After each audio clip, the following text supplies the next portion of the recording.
So this morning we are sharing this vision that has been shaped by 5 main themes: teaching and learning, leadership and climate, the system, the policy, and changing society. This morning we are hoping that this vision will translate into classroom practice. And this set me thinking, who is going to translate this vision? We need teachers to translate this vision. And what do young people think about teaching as a prospective career? I think that for most of us, when we were at the brink of making a career choice, we viewed teaching as being a noble vocation. But nowadays, what do young people think about teaching as a prospective career? I think that as a casual observer, most of us would agree that it seems that teaching as a career is losing its attractiveness. So this instigated in me a desire to conduct quantitative research to find out how we can encourage young people to choose teaching as a career. How can we attract the best talent for our students? This morning, I am going to share with you different sources and different ideas that have informed my quantitative research, which is a work in process at this stage. So, is this problem of teacher shortage a local one? It's not. This year, UNESCO, for the World Teachers' Day on 5th October, sounded the alarm bells. There is a global shortage of teachers, and it's important that this is reversed. It appealed to governments to make teaching more attractive and to make more effort to sustain the teaching profession and to sustain the number of teachers. Now, locally, we have a very similar situation. And this has been brewing for some time. The headline that we're seeing there is from 2017. This teacher shortage that we are experiencing locally is, on a larger scale, a much greater problem. UNESCO, in its vision for basic global education to be achieved by 2030, has stated that we are going to need an additional 44 million primary school teachers and 24 million secondary school teachers so that we can achieve a basic level of education globally. In 2018, the Pulis survey that was conducted locally with 1,656 lower secondary school teachers in Malta found that 20% of our teachers aged 50 and younger would like to leave teaching within the next 5 years. And this is a worrying statistic, and it compares unfavorably to the average. The OECD average is 14%. Likewise, in Malta, it seems that our teachers are experiencing a lot of stress. 28% in 2018 said that they are suffering from a lot of stress, whereas the average was 18%. And this links to teacher attrition. In 2020, Gallia conducted research on teacher attrition. Gallia conducted qualitative research, 15 interviews with teachers who had decided to opt for a different career. And Gallia also referred to the fact that within 10 years, within the time frame 2008 and 2018, the number of teachers that resigned increased by 119%.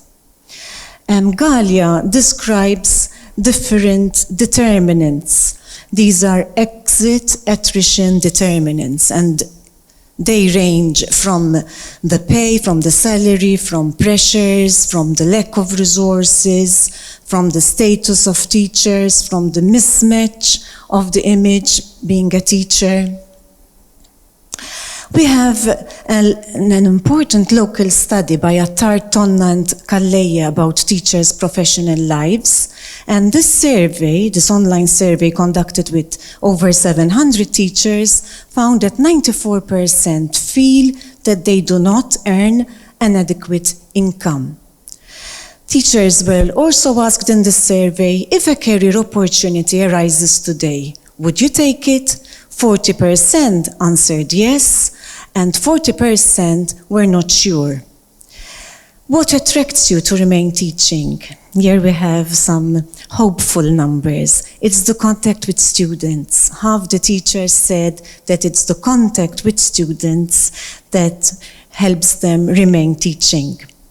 We have other studies. Gorard et al. Last year conducted a study on how to entice more people into teaching. This study was conducted with over 5,000 students, university students, students in training colleges. Some of them were training to become teachers, others were not. And we have some perceptions of teaching as a career. First on the list, the long holidays are attractive. And then teachers' salaries are not high enough. When we look at the findings of what students who are training to become teachers and who would like to become teachers, what attracts them to the job? It's the interest in the subject, an altruistic motive, the chance to give something back, to share my knowledge. And then there were factors that are less attractive to young people who would like to become teachers. Again, we find the salary at the very top, the public perception, and the lack of opportunity for internship. Another study by Gore et al., it's a meta-analysis of research of articles published in English, 75 different studies, found that the factors that influence young people to choose teaching is the influence of others, motivational influences, choosing teaching as a fallback career, not as a first choice, and socio-cultural influences. The influence of others. Well, this influence of others, these others, could be teachers ourselves, it could be the influence of parents, it could be the influence of social media, of traditional media. All these play a part in influencing young people. The motives for a career usually are threefold. Extrinsic motives, these would include the salary and the conditions. Intrinsic, the very nature of the career. And altruistic motives, wanting to give something back to society. Now, all of this has informed the quantitative study that I have proposed. It is an online questionnaire with young people aged 16 to 18, young people who are attending state, church, and independent sixth forms, young people at junior college, at MCAST. Right now, the pilot study has been concluded and the data is being collected. These are the research questions, very straightforward, what motivates, what demotivates young people, and what could be done to attract more young people to the teaching profession. So the questionnaire is asking about teaching as a career in general and teaching as a potential personal career. And there are different variables. Students are being asked to rate these variables. From a personal perspective, they're being asked about motivators and demotivators. So, the economic vision for Malta Chamber of Commerce stipulates, recommends, we need highly skilled, highly motivated teachers. Our national strategy, the new strategy, visioning the future by transforming education, can only be possible if we have quality teachers. We are here this morning because we know that teaching is great, but to borrow a slogan, we know that we need to make teaching as a career great again. Maybe, hopefully, by listening to the voices of these young people, maybe we can shed more light how we can make this possible. I would like to end this by sharing something with you that my mother used to tell me. I come from a long line, the line runs vertically and horizontally, of teachers.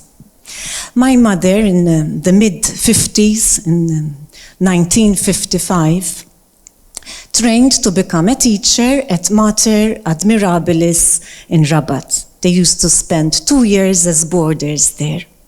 And there was an Irish nun, God bless her soul, and she used to tell them, students learn despite the teaching. Students learn despite the teaching. When I was a young girl, I used to find this statement quite amusing.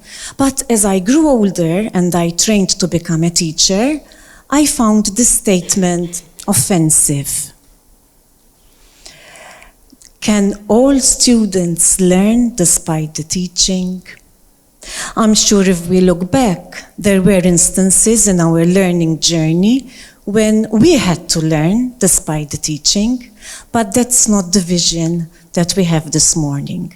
This morning we have a vision to attract young people who, with pride and with passion, will choose teaching as their future career. Thank you.